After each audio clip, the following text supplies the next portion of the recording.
السلام عليكم ورحمة الله وبركاته، أهلا وسهلا فيكم إخواني الكرام على قناة موبايل ريب سيرفيس. أخوكم طارق درويش بحييكم وجايكم اليوم إن شاء الله بشيء جديد. خليكم معنا لنتابع سوا.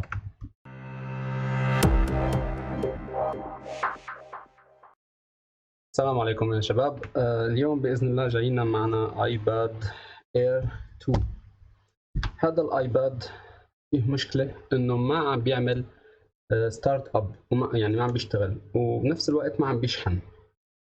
فحاولت أحط الشاحن على الجهاز، السنسور تبع الشحن ما عم بيورجي اي حاله من حالات السحب.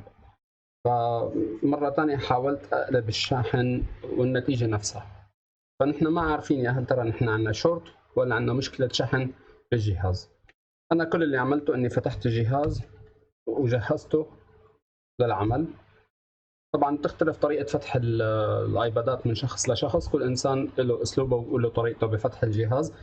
أنا شخصيا بفضل أستخدم بادة التسخين الخاصة بأجهزة الآيباد.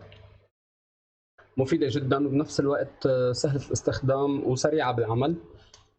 يكفي انك تعيرها على درجة 90 درجة وبتحط الآيباد عليها لفترة زمنية محددة، وإن شاء الله بينفك الجهاز بدون أي مشاكل. طبعا نحن لنشتغل بشكل عملي وبشكل سريع رح نبدأ بأول مرحلة اللي هي فك الشاشة قبل أي شيء، ونستعد لنشوف شو المشكلة اللي نحن ممكن تواجهنا. قبل ما نفك الشاشة خلينا نفك البطارية. مهم جدا انك تفك البطارية لسبب انه احيانا اثناء عملية العمل على الجهاز والبطارية موصولة ممكن تأذي الشاشة، او ممكن تأذي الباك لايت سيركت، دائرة الباك لايت. فيفضل انك تفصل احد النقاط الاساسيه المتصله بالبطاريه وتشتغل بشكل امن. هذا يعني بطريقه كثير جيده انك ما تضرر الجهاز. اول شغله بنرفع الصاجه اللي على الكونكتر تبع الشاشه.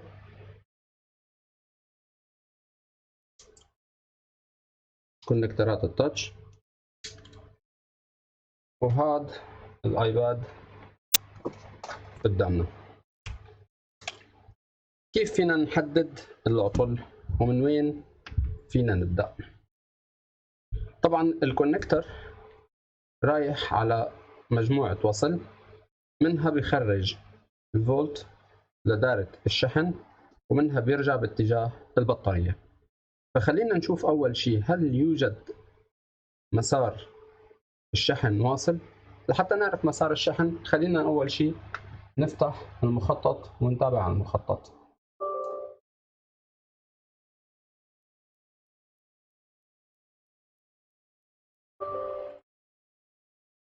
طبعا بالمرحلة الأولى خلينا نشوف على الميكروسكوب شو ممكن الوضع يكون وكيف ممكن نشتغل على هالنقطة. إلزمنا نرفع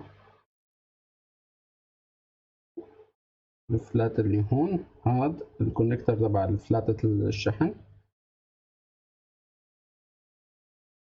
تمام.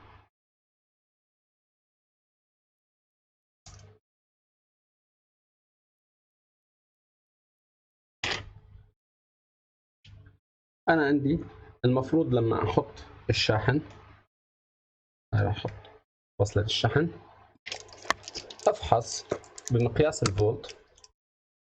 إذا واصل عندي الفولت على مخارج الشحن،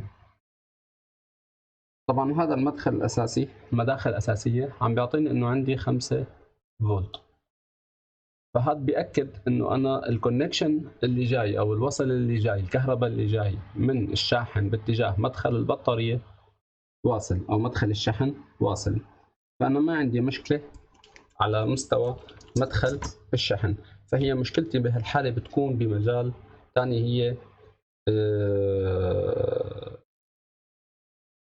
دائرة الشحن بحد ذاتها. فبدنا نروح على دائرة الشحن ونشوف شو الوضع بشكل عام. لحتى نشتغل لازم نطلع البورد ونشتغل بهدوء. كيف بدنا نطلع البورد وكيف بدنا نتعامل معه. بس قبل ما نطلع خلينا ناخذ فكرة سريعة. L2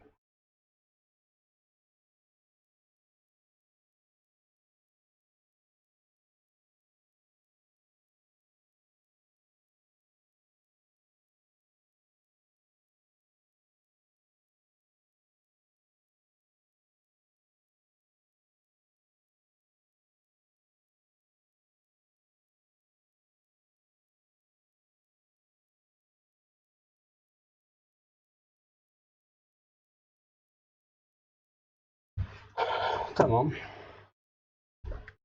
نحن عندنا الايباد الاساسي، بورد الايباد الاساسي اللي شايفينه قدامي. طبعا بكل بساطة انا لما اروح على هاي النقطة راح اشوف انا عندي مدخل الفولت الاساسي راح يكون عندي من هذا المداخل الاساسية. طالما انا واصل عندي الكونكشن لهاي النقطة فانا فعليا ما عندي مشكلة.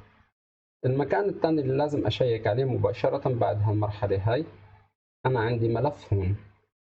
هذا الملف بياخذني باتجاه موسفيت، ومن الموسفيت المفروض اروح على دائرة الباور ودائرة اليوتيوب. فنحن خلينا نشوف خطوة خطوة ونشتغل خطوة خطوة. أول خطوة بدي أعملها لازم أرجع على الميكروسكوب وأورجيكم شغلة هون، إنه أنا لازم يكون عندي الملف هذا سليم. فنفحص الملف لنشوف شو وضعه.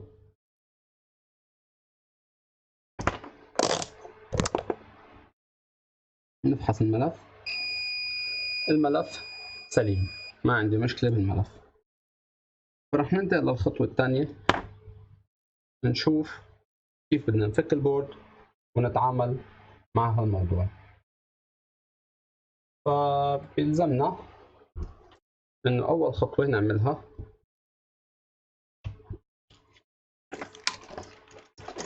خلينا نجيب بادة التسخين.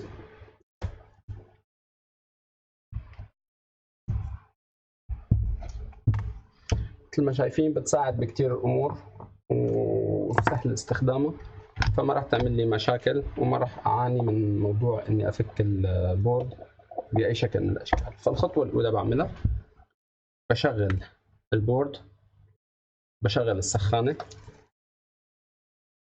وببدأ بعملية فك براغي البورد قطعة قطعة. عندي أول شيء بطبق شوية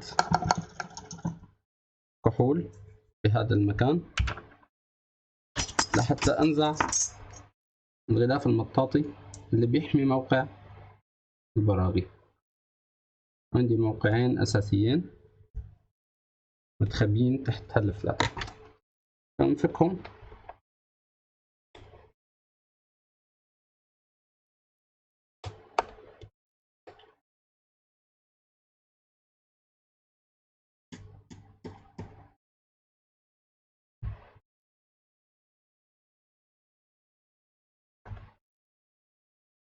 تعود أستخدم وصلة الكهرباء. عندي جهاز فك البراغي الكهربائي يساعدني كتير بعملية الفك. اليوم أخذ استراحة.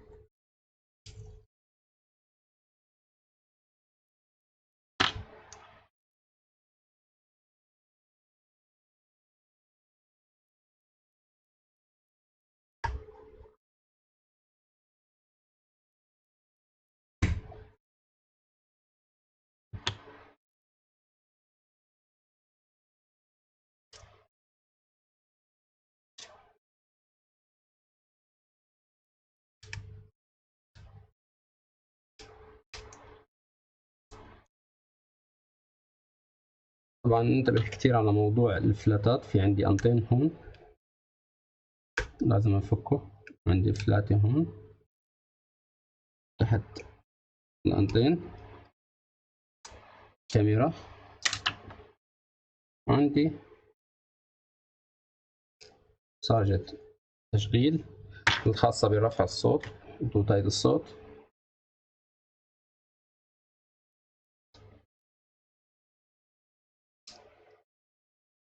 تمام. نقيم بالسيم كارد لونه ايباد جي اس ام.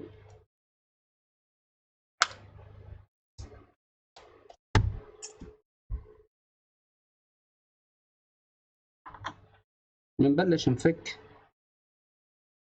قطع الأنطين،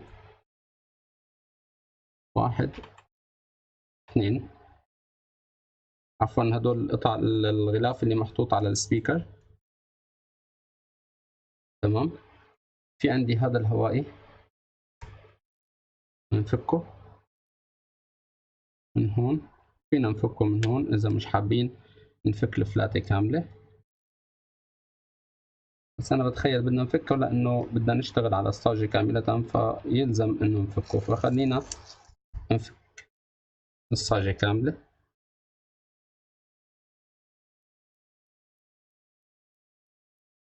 الأنتينات الواي فاي،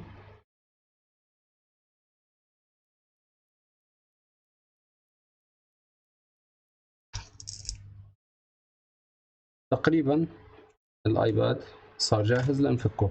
درجة حرارة الايباد ارتفعت بما يتناسب مع طريقة الفك، فما راح يكون عندي مشكلة بانه يطلع معي الايباد ان شاء الله بهدوء وبسلاسة. كيف فيني فك؟ اضغط بهاي الزاوية شوي شوي مثل ما شايفين بهدوء لحتى يرتفع معي.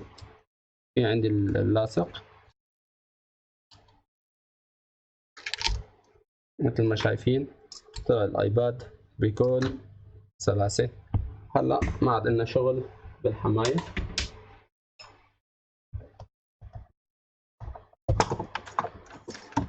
فينا نقيمها ونرجع للايباد نشوف شو الوضع. طبعا نحن لازم نفك الصاجة الأساسية.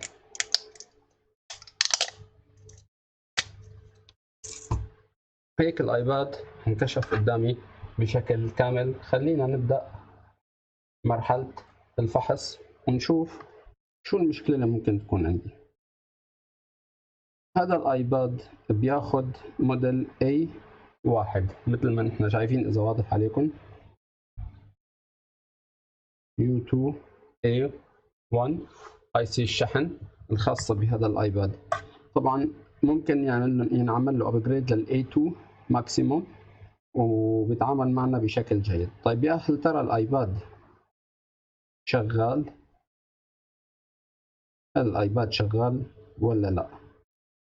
لانه بالتاكيد طالما انه انا عم بعطي فولت فالفولت ما عم بيوصل لعندي للدارة. فاول خطوه بعملها لحتى ما اضيع نفسي بعرف ان الايباد شغال ولا لا، يا هل ترى هو فعلا عطل شحن ولا عطل ثاني بالدارة. فالموضوع سهل جدا، بتطلب حركه بسيطه انه نحن نطبق عليه فولت، وهذا الفولت ببين اذا الجهاز اقلع نظامي ولا لا. فخلينا نجهز مرحله تطبيق الفولت.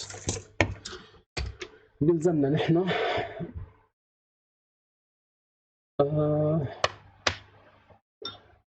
كونكتر اللي هو الكليب مثل صنع التمساح.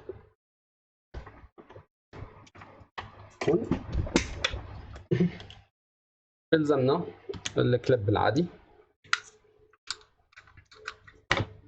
لحتى نطبق الجهد المطلوب.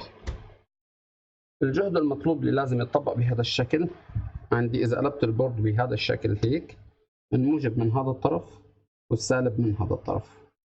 فكيف أنا بطبق الموضوع هذا؟ بجيب شقفة لاصق صغيرة، قطعة لاصق صغيرة، وبحطها على ظهر الكونكتر من فوق مشان لما أنا أطبق الكونكشن راح يصير تماس بين نقطة الأرضي ونقطة الموجب، فبالتالي راح يصير عندي مشكلة، الجهاز رح يصير فيه مشكلة، ما راح يقلع، راح يعطيني كأنه شورت. فانتبه لهالموضوع. طبقت الفولت المطلوب،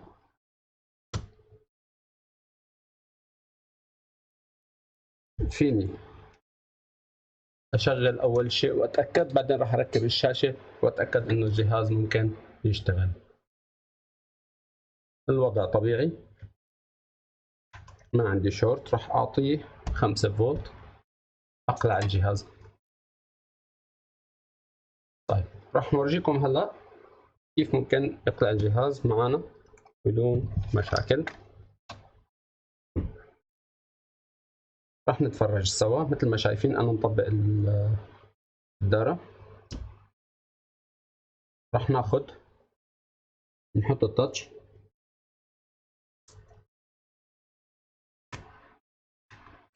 الجهاز صار عندي جاهز بهالشكل. لحتى انا راح اعطيه باور. الباور بهالوضع الطبيعي هو هلا صار عليه باور، فنحمي الكونكتر مشان ما يعمل ماس على ظهر الشاشة. ننزل الشاشة لتحت ومنجيب كابل الشحن نفسه هو على الفولت العادي، بنحطه ضغطة صغيرة. هون الظاهر فك الكابل، نتأكد الكابل فك تمام. مرة ثانية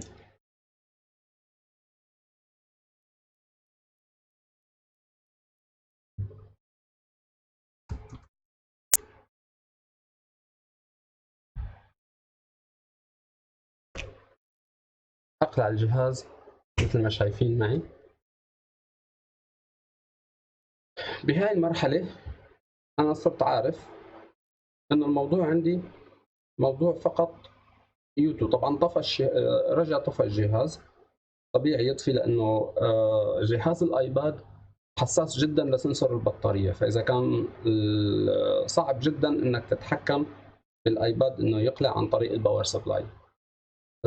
فانا بنصح انه نستخدم البطاريه في حال اضطر الامر، لكن وضعنا الحالي ما بيسمح للبطاريه، فانا بس عملت تجربه انه يقلع الجهاز على الباور سبلاي ونشوف شو النتيجه. راح اتاكد من شغله انا بالنسبه لموضوع الامبير، راح ارفع الامبير شوي.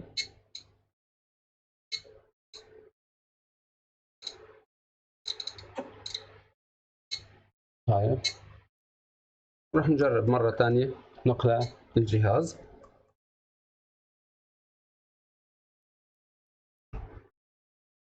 اقلع الجهاز مره ثانيه معنا.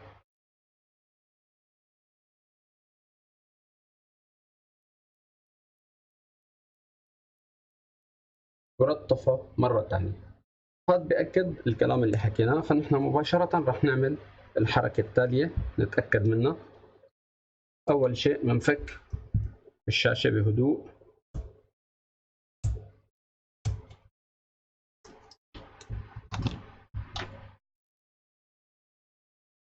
بنكترها التاتش وبنقيم الشاشة على جنب.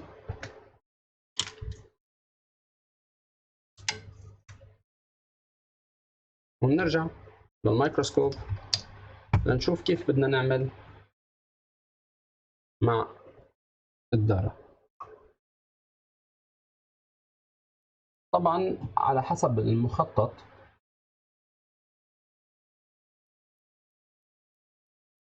إذا نرجع نعمل نظرة على المخطط قبل ما نكمل شغلنا، ففينا نشوف نحن إنه عندي الموسفيت هذا هو المسؤول عن اليو اس بي بس، فهو المسؤول عن عملية الكونكشن بين الدارة والاي سيات الباور اللي بيسمح الفولت يروح باتجاه الباور وباتجاه دارة اليوتيوب. فأنا فيني أفحص شغلة، أنا فيني أتأكد المسار من هالنقطة إلى هالنقطة واصل ولا لا. إذا واصل فورا ببدل اليوتيوب وببدا بتصليح الجهاز. اما اذا ما كان واصل برجع لهاي الموسفيت بدقق فيها وبتاكد انه يا هل ترى الموسفيت هذا فيه مشكله. لكن اللي مخليني متاكد من انه اليوتيوب هي مشكلته بهذا الايباد انه لما عم بيوصل الجهاز عم بيقلع، بيوصل لمرحله وبيرجع الباور سبلاي عم بيرجع للصفر. يعني فعليا الجهاز عم بيرجع يطفي، ما عم بيكمل الاقلاع، وهذا بياكد لي انه انا في عندي مشكله باداره الكنترول اللي موجوده على مستوى اليوتيوب. فمشكله واضحه ومحصوره تقريبا. فخلينا نبدا بمرحله اول شيء الفحص. مثل ما حكينا بناخذ الكيبل، يكون على الميكروسكوب، ناخذ الكيبل وبنحط مثل ما حكينا، حطينا الكيبل وبنفحص الفولتية على هذا المكثف. أول شيء بنفحص الفولتية على الموسفيت واصلة 5 فولت ولا لا.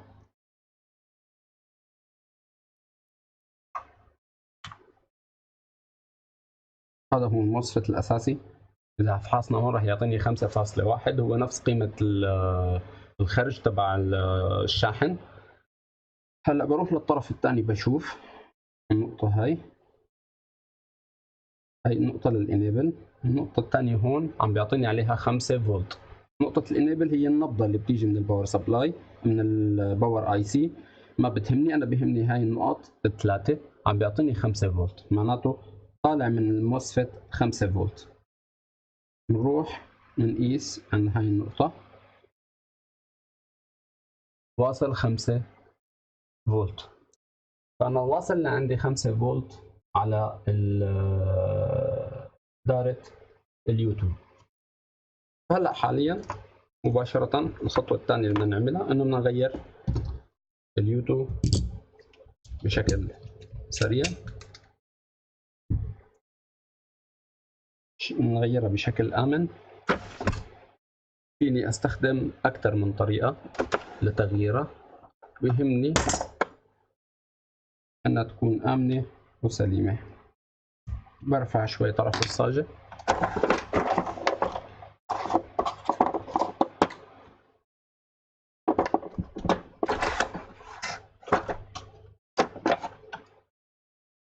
خلينا نرفع طرف الصاجة شوي.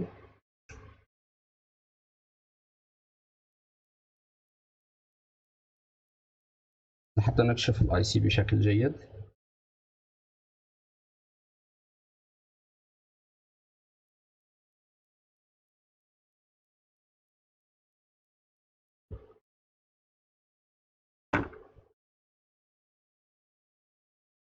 ونروح نبدل الاي سي.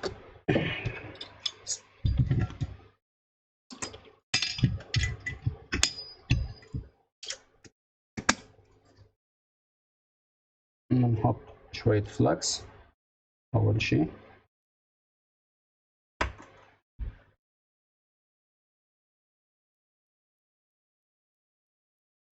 ونشغل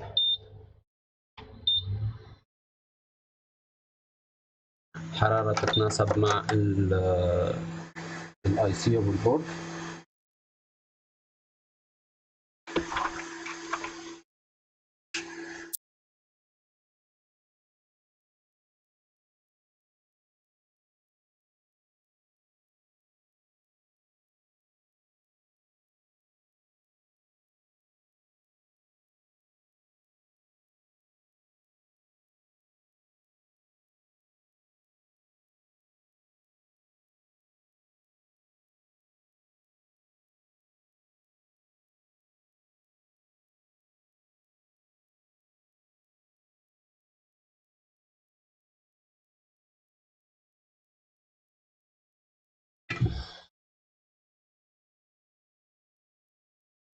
طلعت مع الاي سي بشكل جيد.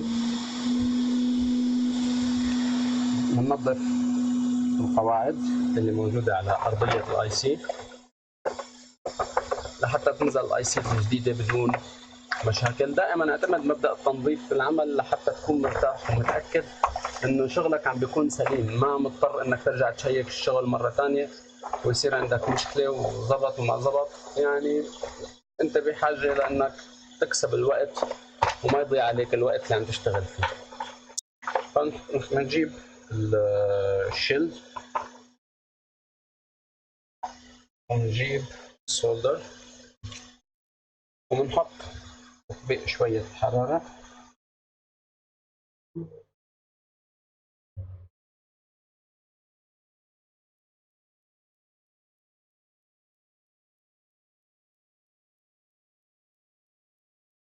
تمام. هلا بنمسح بالشلد النقط كلها بهدوء، وما في داعي للضغط الشديد على البورد مشان ما نأذي البورد، نأذي الأرجل.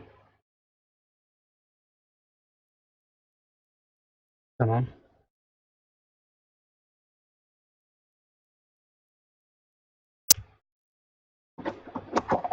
وننظف الفلكس اللي نزل.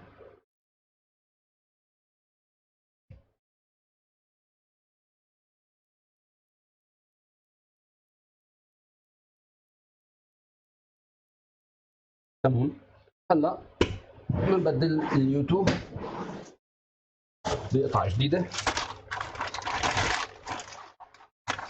مثل ما حكينا انه نحن عندنا قابلية نحط ال A2 لهذا الجهاز، ماكسيموم A2، ماكسيموم A2. ال A3 ما بيشتغل، وفي اكثر من فيديو على اليوتيوب اكد هذا الموضوع. اليوتيوب اللي هي ال A2 فقط اللي بتشتغل لل A1، اما اذا حطيت A3 وبالاخص للايباد لا يمكن انه يشتغل. يعني انا كثير اجهزه ايباد اجتني فيها نفس هالمشكله، انه محطوط عليها A3.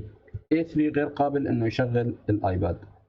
فاول شغله بعملها ببدل اليوتيوب وبكمل شغلي بكل بساطه.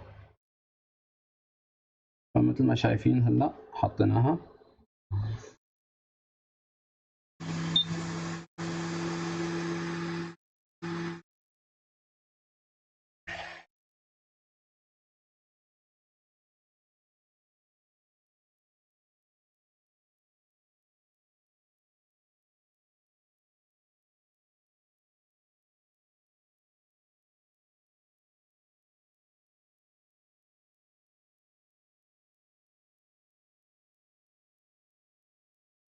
عملت ذوبان كامل، هزة بسيطة وخالصين.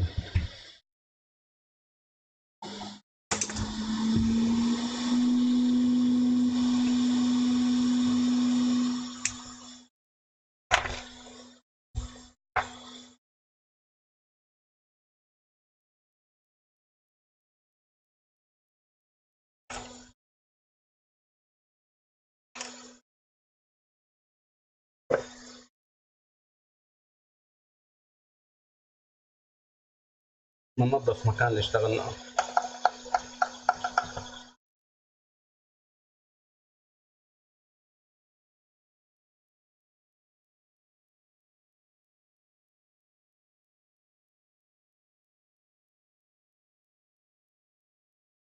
مرحلة التنظيف مهمة جدا كمان. بقايا الفلكس ممكن يعمل مشاكل على البورد، فأنا من أنصار إنه الجهاز دائما يكون نظيف أثناء العمل وبعد العمل. فبنلاحظ نحن أمورنا سليمة والجهاز رجع جديد. طيب، رح نطبق باور بشكل مباشر مع مراقبة عداد المالتي ميتر، لأن الشيء اللي عم بحكي عنه إنه أنا برجع بتابع بهذا الموضوع. أنا عندي الجهاز بحاول إني أطبق وعيني على الجهاز مشان أشوف إذا عم بياخد باور ولا لا. فعلا سحب 2، 0.2 طبعا 0.3، عم بياخد باور بعكس قبل شوي. قبل شوي ما كان يتحرك نهائيا. هذا الشيء بأكد انه صار في استجابة بالاتصال مع الاي سي. طيب، كيف فيني احكم هذا الموضوع؟ فيني احكمه عن طريق اني ارجع البورد مكانه ولو بشكل بسيط، بحيث انه ناخذ البطارية مكانها. برجع الشاشة،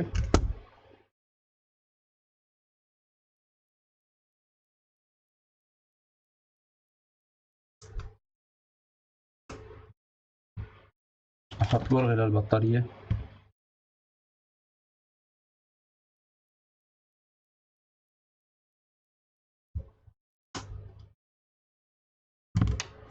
وبرجع بطبق مرة تانية الفولت على مدخل الشحن، وبراقب يا هل ترى راح يطلع عندي معدل الشحن ولا لا.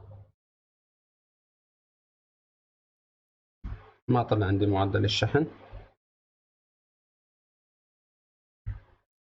ما زال عندي مشكلة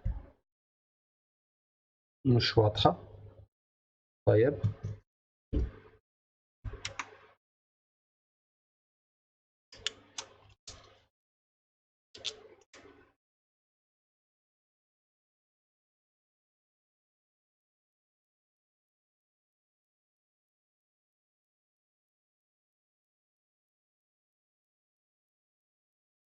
ممكن يكون في مشكلة بالكابل، فخليني أغير الكابل معلش.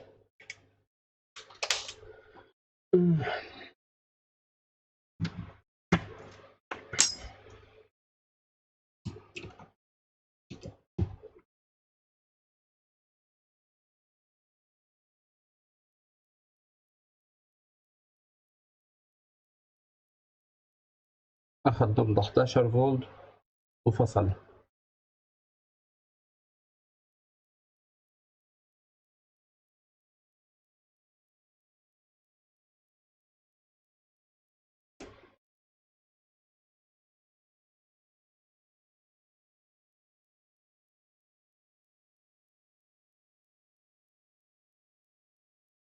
بهيك حالة نرجع نفك البورد ونعمل عملية فحص ثانية لبعض المكونات، بما انه انا عندي هلا صار مشكلة غير واضحة. طبعا نطلع على البورد بشكل كامل لنشوف اذا في اي مشكلة ما موجودة عندي ما شايفها.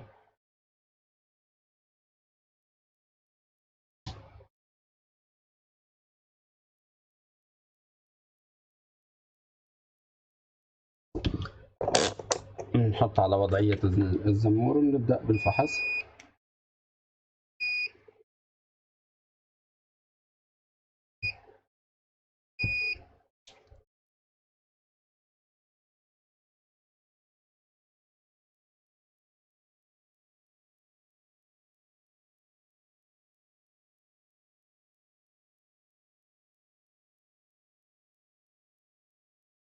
طيب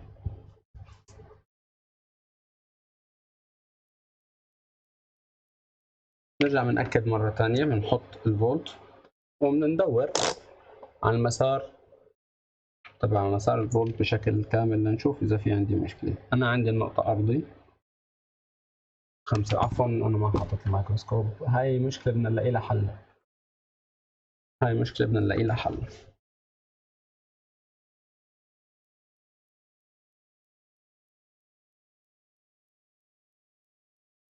عم بياخد عندي بشكل سليم سحب الفولتج، عم ينسحب عندي بشكل سليم. فأنا خايف أكون إنه فعلا الكابل اللي كان مشكلة. رح أرجع نحاول مرة ثانية معلش، نظرة ثانية بشكل سريع لنشوف إنه فعلا عم بياخد فولت ولا لا.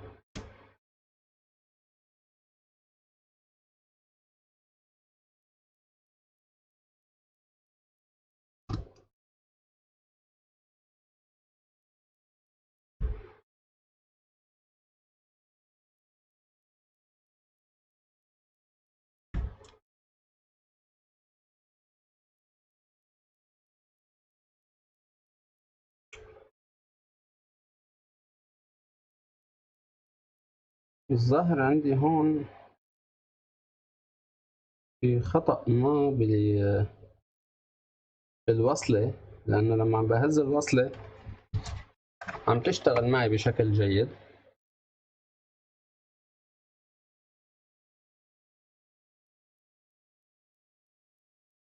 طيب مرة ثانية فحص، فحص والفحص والفحص مهم جدا.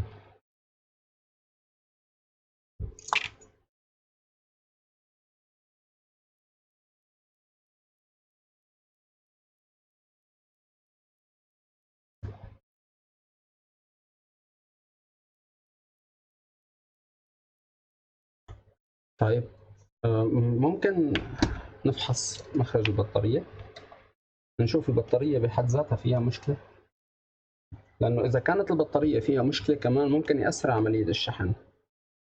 فخلينا نرجع نشوف البطارية مرة تانية. البطارية 2.6 فولت، البطارية ميتة، البطارية ميتة، وأنا مؤشر رجع بشكل حيوي بشكل كتير كبير. فخليني أعمل تشيك إذا في عندي هاوسنج ثاني ممكن نطبق عليه هذا الموضوع.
وجدت عندي هاوسنج ثاني، خليني أشوف إذا في البطارية موجودة سليمة. 3.8 فولت، هاي البطارية جيدة بشكل أكبر. خلينا نجرب نشوف إذا في أي رد فعل أفضل.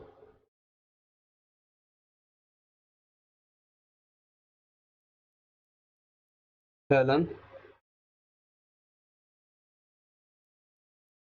أقلع الجهاز بشكل رسمي، صار 1.7 أمبير.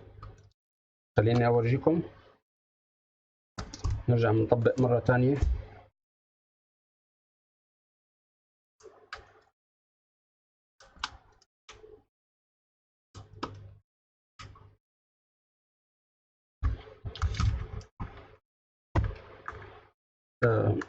ما ننسى البرغي تبع البطارية أهم شيء.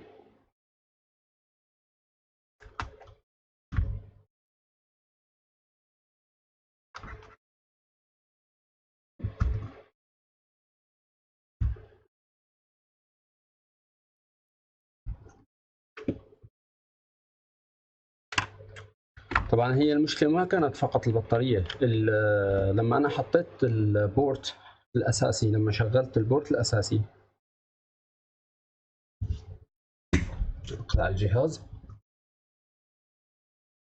لما أنا حطيت اليو اس بي على الجهاز لحتى أشوف استجابة اليوتيوب لمبدأ الشحن أو عملية الشحن، لقيت إنه الجهاز ما عم بيستجيب نهائيا، فما عم بياخذ عندي أي فولتج أو ما عم بياخذ معي أي سحب أمبير. فالمفروض الدونجل الصغير تبع اليو اس بي يورجينا هذا الموضوع، يورجينا انه في عندي امكانيه انه ياخذ هذا الفولتج ويشتغل. بس اللي فاجأني بالموضوع انه انا لما وصلت الجهاز وشغلته اتضح انه الجهاز ما عم بيشتغل معي بشكل سليم، وبالتالي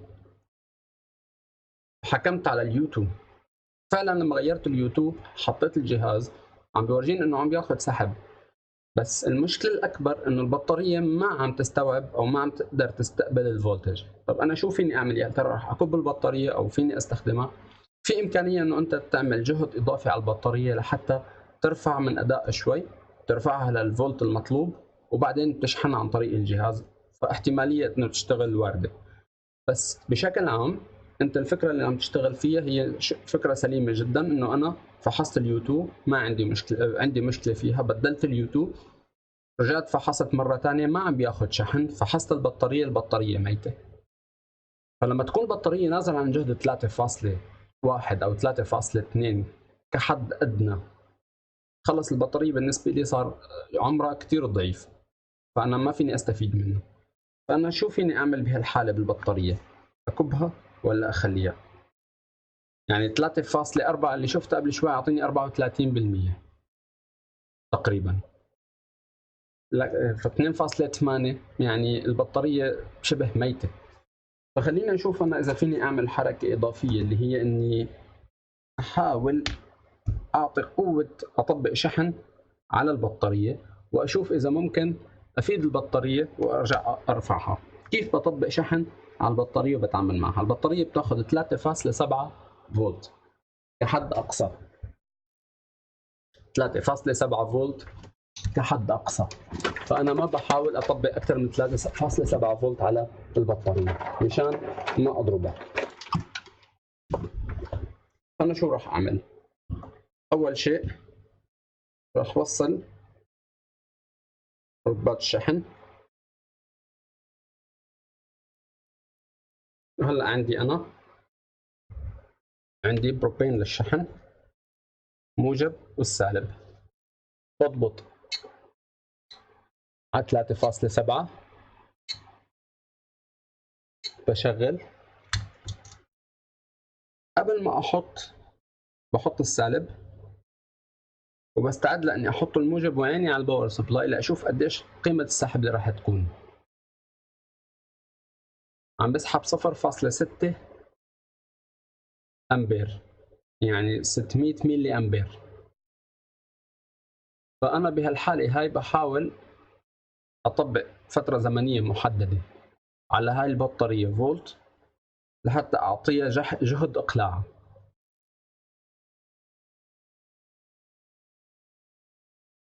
فيني اسرع العمليه اذا رفعت الفولت، بس انتبه انه اذا رفعت الفولت ممكن تاذي البطاريه، وبالاخص سنسور البطاريه، فبده يكون ريسك. فخلينا نجرب نعمل هالريسك.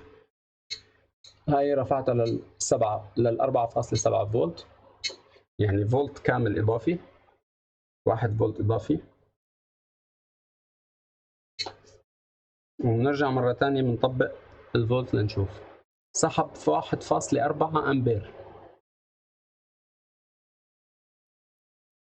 سحب 1.4 امبير.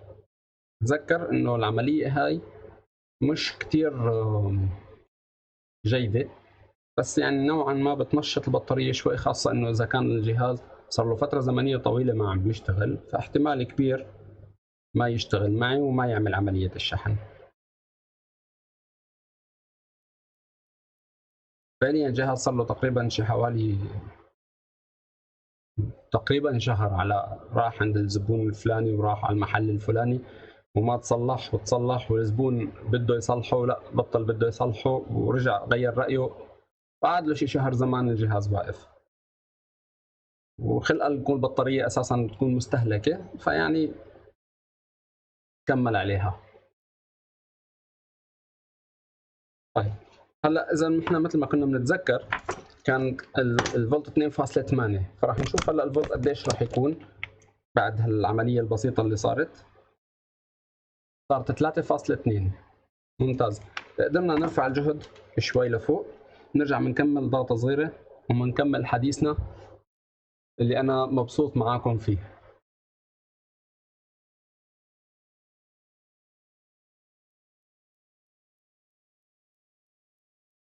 طبعا الفيديو هو مجرد مشاركة، أنا حبيت إنه أشارككم هالتجربة اللي عندي. أكيد أنتم عندكم خبرات أكثر وطريقة أكبر وأحسن بعملية التعامل مع الآيبادات، بس يعني كل واحد له فكرته، كل واحد له أسلوبه. بالنتيجة بهمنا الفكرة العامة. الاي سي الخاصة بالشحن ايباد اير 1 ايباد اير 2 ما بتطلع عن الاي 2. اي سي اليو 2 ما بتطلع عن الاي 2 لانه الجهاز ما راح يشتغل. وعن ثقة وعن تجربة، ولا تجازف.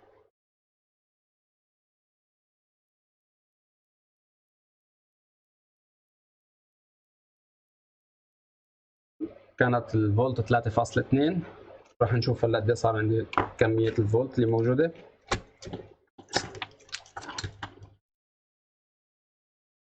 صارت 3.3. ممتاز. انا راح هلا اعمل شغله بسيطه، راح نرجع نطبق الجهاز على البورت الاساسي تبعه.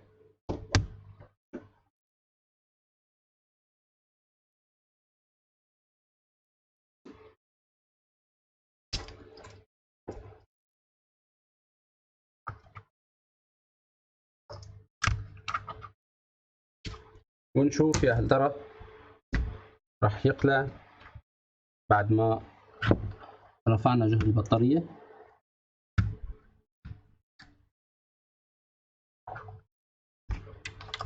نجرب. بسم الله الرحمن الرحيم.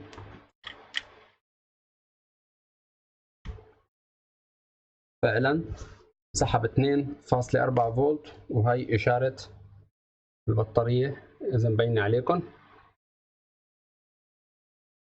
فبلش 2.3 أمبير يشحن البطارية. فالبطارية هي فعليا اللي صار فيها أنه وصلت لتحت جهد التخزين. البطاريات بشكل عام، بما أنه حكينا على البطارية نحكي عنهم بشكل سريع. البطاريات هي خلايا من مادة الليثيوم، صفائح قصديرية مع صفائح الليثيوم ملفوفين على بعض. البطارية لما تيجي من السوق بتيجي بجهد تخزين، يعني جهد التخزين مفروض ما يكون تحت 3.4. لما يكون جهد التخزين 3.4 معناته أن البطارية بوضع قابل أنها تنشحن بدون مشاكل. لما ينزل الجهد عن 3.4 البطارية بتكون بطارية ميتة.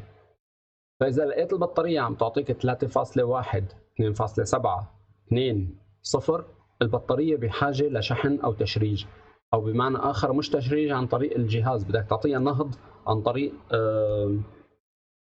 جهاز شحن أو رفع الشحن بالنسبة للبطارية. وبتخيل أنه معظم الأخوة الفنيين عندهم هذا الجهاز، وأنا موجود عندي بس مالي عارف وينه. المهم هو عبارة عن لوحة إلكترونية صغيرة من خلالها ممكن تعطي فولت إضافي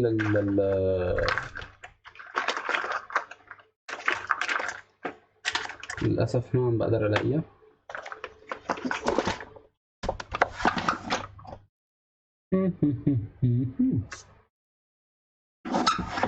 ما لقيتها، بعتذر. كانت يعني فرصة مناسبة جدا إني هي طيب. ممتاز. هذا الجهاز، طبعا خليني أورجيكم إياه بشكل مقرب. هذا الجهاز أو هاي القطعة بتساعد على عملية الشحن للبطاريات، بالأخص بطاريات الآيفون.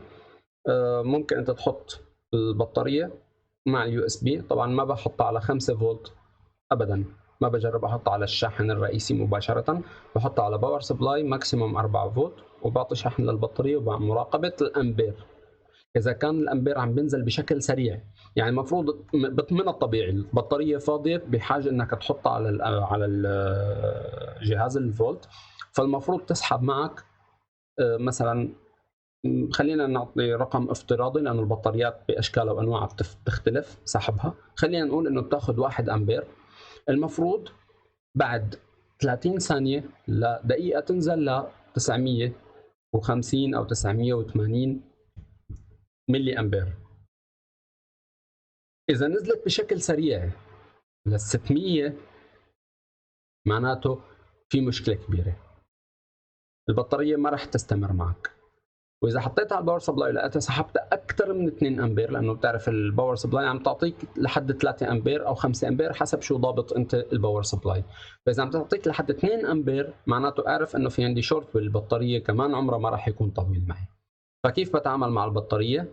بتاكد انه جهد التخزين عندي سليم قبل ما اعطيها للزبون. هاي لازم نتفق عليها. لما تنتقل البطاريه بتوصل لجهد 3.7 ماكسيموم اللي هو جهد الامتلاء. فبعدها البطارية بتعطيك إشارات إنه أنا خالص تعبيت. طبعا السمارت باتري هلا اللي نزلت اللي موجودة صار لها فترة، طبعا اللي هي بتاخذ السنسور اللي موجود بالبطارية اللي بيقول لك عمر البطارية وجهد البطارية وكم مرة تشرجت وقديش استهلاكها، وكل هالمعلومات اللي مخزنة بقلب هذا البروسيس الصغير اللي موجود بقلب البطارية. مثل ما حكينا هالاجراءات كلها لازم انت تكون عندك كونك صاحب مهنه وصاحب محل، لازم تكون عندك فكره عنها، لسبب لانه كثير من الاعطال اللي بتيجينا احيانا لها علاقه بشكل مباشر بشرط تخزين البطاريه.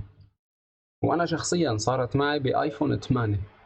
تخيل ايفون 8 بطارياتهم جداد المفروض يكونوا، حطينا اول بطاريه ما اشتغل الجهاز، وانا متاكد انه عم بيسحب شحن نظامي. غيرنا اليوتيوب وانا متاكد انه السنسورات وخطوطه كلها سليمه. غيرنا البطاريه الثانيه ما اشتغل، غيرنا البطاريه الثالثه ما اشتغل، فخطر ببالي انه يعني في شيء غلط، فبلشت افحص البطاريات.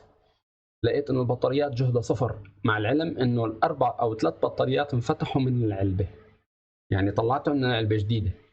فطلع البطاريه للاسف سيء تخزينها، وبالتالي صار عندي مشكله بهذا الموضوع. فلما اطبقها على الايفون اكيد ما راح يتعامل معها الايفون، لانه ما عم بيقدر يوصلها لجهد النهوض انه تقلع البطاريه. فبالتالي اضطرينا انه نشحن بطاريه بشكل انه نعطيها مثل صدمه كهرباء انعاش لحتى طلعت لجهد الاقلاع، وبعدين شحناها عن طريق الايفون وفعلا اقلعت. طبعا هلا نحن هيك الحمد لله متاكدين انه امورنا سليمه والجهاز اقلع، فراح نبلش عمليه تطبيق الجهاز. مثل ما شايفين اخذ مؤشر الشحن، معناته الجهاز فعلا بلش يشحن وما عندي اي مشكله. فراح نطبق الجهاز ونرجعه على الشحن لحتى ننتهي من الاجرائيه بشكل سليم وكامل. طريقه التطبيق عكس طريقه الفك تماما. بنبلش بالعكس، يعني بدل ما نفك من فوق لتحت فكينا بالعكس، يعني بنرجعه بنفس العمليه العكسيه اللي اشتغلنا فيها، مع الانتباه لبعض النقاط الاساسيه اللي هي في عندي ما انسى كونكتر الكاميرا مهم، كونكتر التشغيل، هدول اهم عنصرين ينزلوا مظبوط. بعدين بينزل عندي الانتين، بينزل عندي الانتين، وبينزل عندي جكة الصوت. بهاي الطريقة سنتر الجهاز مكانه.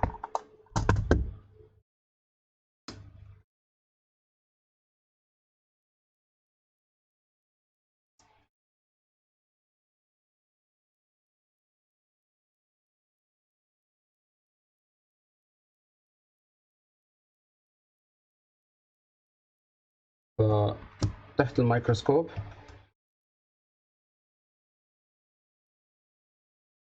بنرجع كل شيء محله مشان يطبق الجهاز معي بشكل سليم.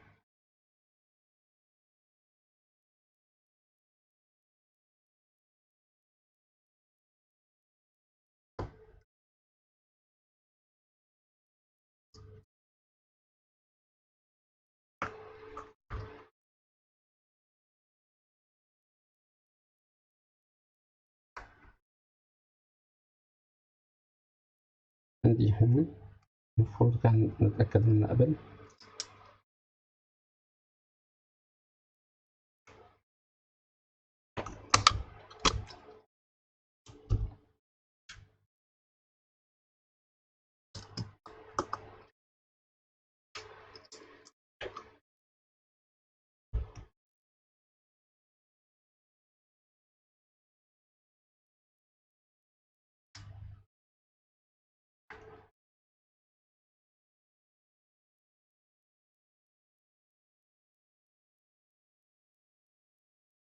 الخطوط الأساسية نرجع مرة ثانية هون.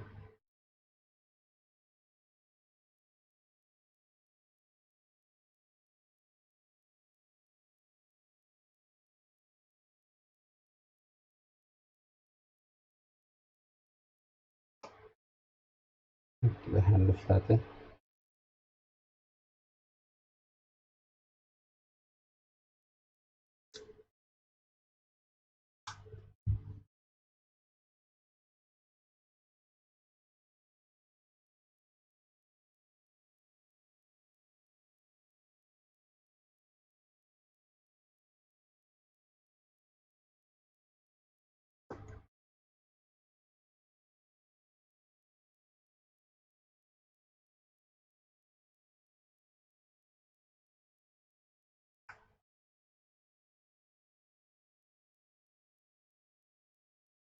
مالي مرتاح لنزلت الكاميرا مو سليمة.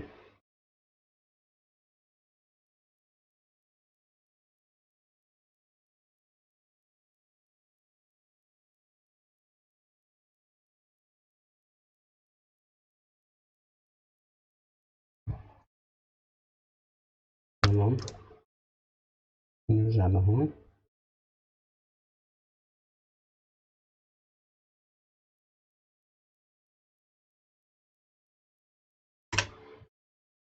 طبعا ما راح ادخلكم بتفاصيل كثير في هذا الموضوع.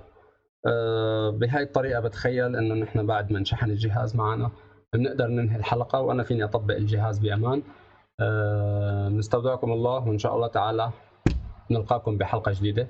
شكرا كثير لمتابعتكم. السلام عليكم ورحمة الله وبركاته.